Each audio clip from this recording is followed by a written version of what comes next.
ಈ ಬಾರಿಯ big boss ಕಾರ್ಯಕ್ರಮ ಕಳೆದ ಆವೃತ್ತಿಗಳಿಗಿಂತ ಹೆಚ್ಚಿನ ವಿವಾದ ಹಾಗೂ ದೂರುಗಳನ್ನ ಪಡೆದುಕೊಳ್ಳುವತ್ತ ಹೆಜ್ಜೆ ಹಾಕಿದೆ. ಸಾಮಾಜಿಕ ಕಾರ್ಯಕರ್ತೆ ಸಂಧ್ಯಾ ಮತ್ತು ಪವಿತ್ರ ಎಂಬುವವರು ಬಿಗ್ ಬಾಸ್ ಕುರಿತಾಗಿ ಮತ್ತೊಂದು ದೂರನ್ನ ಮಹಿಳಾ ಆಯೋಗಕ್ಕೆ ನೀಡಿದ್ದಾರೆ. ಇನ್ನು ರಿಷಾ ಭಟ್ಟಿಯನ್ನ ಗಿಲ್ಲಿ ವಾಶ್ರೂಮ್ ಬಳಿ ಇಟ್ಟಿದ್ದಕ್ಕೆ ಇಬ್ಬರ ನಡುವೆ ಕಿರಿಕ್ ಸಹ ಆಗಿತ್ತು. ಇನ್ನು ಗಿಲ್ಲಿ ಮಾಡಿದ್ದು ಕೂಡ ತಪ್ಪು ಎಂದು ಕಿಚ್ಚ ಸುದೀಪ್ ಸಹ ಚಾಟಿ ಬೀಸಿದ್ರು. ಕಾರ್ಯಕ್ರಮದ ನಿರೂಪಕ ಸುದೀಪ್ ಹಾಗೂ ಸ್ಪರ್ಧಿಗಳಾದ ಅಶ್ವಿನಿ ಗೌಡ ಮತ್ತು ರಿಷಾ ಮತ್ತೋರ್ವ ಸ್ಪರ್ಧಿಯಾದಂತಹ ರಕ್ಷಿತಾ ಶೆಟ್ಟಿ ವಿರುದ್ಧ ದಬ್ಬಾಳಿಕೆ ಮಾಡ್ತಾ ಇದ್ದಾರೆ ಎಂದು ಆರೋಪಿಸಲಾಗಿದ್ದು ದೂರನ್ನ ನೀಡಲಾಗಿದೆ. ಇನ್ನು ಪುರುಷನಿಂದ ಮಹಿಳೆಗೆ ದೌರ್ಜನ್ಯ ನಡೆದಾಗ ಮಾತ್ರ ಮಹಿಳಾ ಆಯೋಗಕ್ಕೆ ಬರೋದಲ್ಲ, ಮಹಿಳೆಯಿಂದ ಪುರುಷನ ಮೇಲೆ ದೌರ್ಜನ್ಯವಾದಾಗ್ಲೂ ಸಹ ಮಹಿಳಾ ಆಯೋಗಕ್ಕೆ ಬರಬಹುದು ಎಂದು ಸಂಧ್ಯಾ ಗಿಲ್ಲಿ ಬಟ್ಟೆ ಎಸೆದಿದ್ದಕ್ಕೆ ದೂರು ದಾಖಲಾಗಿತ್ತು. ಹಾಯ್ ಹಲೋ ನಮಸ್ಕಾರ, ನೀವು ನೋಡ್ತಾ ಇದ್ದೀರಾ ಸ್ಪೀಡ್ ಪ್ಲೇಸ್ ಕರ್ನಾಟಕ. ನಾನು Sushmita Nataraj. Big Boss Kannada season 12 ಇದೀಗ 50ನೇ ದಿನವನ್ನ ಪೂರೈಸಿದೆ.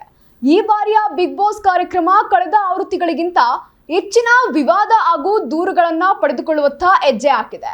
ಪರಸ್ಪರ ನಿಯಮ ಪಾಲನೆ ಮಾಡದ ಕಾರಣ ಒಂದು ದಿನ ಸ್ಪರ್ಧಿಗಳನ್ನ ಹೊರಗಿಡುವ ಮಟ್ಟಕ್ಕೆ ತಲುಪಿದ ರಿಯಾಲಿಟಿ ಶೋನಲ್ಲಿ ಎಲ್ಲರ ಗಮನ ಸೆಳೆದಿದ್ದಂತಹ ಗಿಲ್ಲಿ ನಟ ಮಹಿಳಾ ಸ್ಪರ್ಧಿ ಬಟ್ಟೆಯನ್ನ ಬಿಸಾಕಿದ್ದಕ್ಕೆ ಮಹಿಳಾ ಆಯೋಗಕ್ಕೆ ದೂರು ಕೂಡ ಬಂದಿತ್ತು. ಇದೀಗ ಸಾಮಾಜಿಕ ಕಾರ್ಯಕರ್ತೆ ಸಂಧ್ಯಾ ಮತ್ತು ಪವಿತ್ರ ಎಂಬುವವರು ಬಿಗ್ ಬಾಸ್ ಕುರಿತಾಗಿ ಮತ್ತೊಂದು ದೂರನ್ನ ಮಹಿಳಾ ಆಯೋಗಕ್ಕೆ ನೀಡಿದ್ದಾರೆ. ಕಾರ್ಯಕ್ರಮದ ನಿರೂಪಕ ಸುದೀಪ್ ಹಾಗೂ ಸ್ಪರ್ಧಿಗಳಾದಂತಹ ಅಶ್ವಿನಿ ಗೌಡ, ರಿಷಾ ವಿರುದ್ಧ ಸಂಧ್ಯಾ ದೂರನ್ನ ನೀಡಿದ್ದಾರೆ. ಸ್ಪರ್ಧಿಗಳು ಬಿಗ್ ಬಾಸ್ ಮನೆಯೊಳಗೆ ಇರುವಾಗ ಅವರ ವಿರುದ್ಧ ದೂರು ದಾಖಲಾಗಿರುವುದು ಇದೇ ಮೊದಲೇನಲ್ಲ. ಈ ಹಿಂದೆಯೂ ಸಹ ಹುಲಿ ಉಗುರು ಪ್ರಕರಣದಲ್ಲಿ ಭಾರಿ ಸದ್ದು ಮಾಡಿತ್ತು. ಬಿಗ್ ಬಾಸ್ ಸ್ಪರ್ಧಿಯಾದಂತಹ ವರ್ತೂರ್ ಸಂತೋಷ್ ಬಂಧನವೂ ಸಹ ಆಗಿತ್ತು. ಅಷ್ಟೇ ಅಲ್ಲದೆ ಕನ್ನಡ ಸಿನಿಮಾ ತಾರೆಯರ ಮನೆಯಲ್ಲಿಯೂ ಸಹ ಹುಲಿ ಉಗುರು ಹುಡುಕಾಟ ಸಹ ನಡೆದಿತ್ತು. ಇನ್ನು ಅಖಿಲ ಕರ್ನಾಟಕ ಬೋವಿ ಸಮಾಜದವರು ಬಿಗ್ ಬಾಸ್ ಸ್ಪರ್ಧಿ ತನಿಷಾ ಕುಪ್ಪಂಡ ವಿರುದ್ಧ ಕೂಡ ದೂರು ನೀಡಿದ್ದು ಸಹ ಸುದ್ದಿಯಾಗಿತ್ತು. ಕೆಲವು ದಿನಗಳ ಹಿಂದೆ ಗಿಲ್ಲಿ ನಟನ ಮೇಲೆ ರಿಷಾ ಗೌಡ ಹಲ್ಲೆ ಮಾಡಿದ್ದು ಸಹ ಗೊತ್ತೇ ಇದೆ. ಈ ವಿಚಾರ ಮನೆಯಲ್ಲಿ ಅತಿ ಹೆಚ್ಚು ಸೌಂಡ್ ಮಾಡದ ಇದ್ರೂ ಸಹ ಔಟ್ಸೈಡ್ ಅಂದ್ರೆ ಮನೆಯಿಂದ ಆಚೆ ಅತಿ ಹೆಚ್ಚು ಸದ್ದು ಮಾಡಿತ್ತು. ಆಕೆಯನ್ನ ಮನೆಯಿಂದ ಎಲಿಮಿನೇಟ್ ಮಾಡಿ ಹೊರಗೆ ಕಳಿಸಬೇಕು ಎಂದು ಕೆಲವರು ಆಗ್ರಹಿಸಿದ್ರು. ಆದ್ರೆ ಎಚ್ಚರಿಕೆಯನ್ನ ಮಾತ್ರ ನೀಡಿ ರಿಷಾಗೆ ಮತ್ತೊಂದು ಅವಕಾಶವನ್ನ ಕೊಡಲಾಗಿತ್ತು. ಇನ್ನು ರಿಷಾ ಭಟ್ಟಿಯನ್ನ ಗಿಲ್ಲಿ ವಾಶ್ರೂಮ್ ಬಳಿ ಇಟ್ಟಿದ್ದಕ್ಕೆ ಇಬ್ಬರ ನಡುವೆ ಕಿರಿಕ್ ಸಹ ಆಗಿತ್ತು. ಇನ್ನು ಗಿಲ್ಲಿ ಮಾಡಿದ್ದು ಕೂಡ ತಪ್ಪು ಎಂದು ಕಿಚ್ಚ ಸುದೀಪ್ ಸಹ ಚಾಟಿ ಬೀಸಿದ್ರು.